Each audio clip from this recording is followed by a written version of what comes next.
இப்போ PRP injection அப்படிங்கிறது முழங்கால் வலியை பொறுத்தளவுக்கு ஒரு வரப்பிரசாதம் அப்படின்னு நம்ம சொல்லியிருக்கோம். அப்போ அந்த வரப்பிரசாதம் அப்படின்னா அந்த ஒரு பிரச்சனையை தீர்த்து முற்றிலுமாக குணப்படுத்தணும்.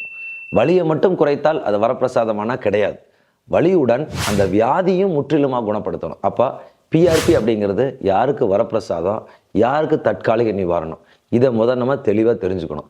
இதில் பார்த்திங்கன்னா யாருக்கு நிரந்தரமான தீர்வை கொடுக்கும் அப்படின்னு கேட்டிங்கன்னா, ஒரு சின்ன வயது முழங்காலில் ஜவ்வு கிழிகிறது, லைட்டாக கிழியுது.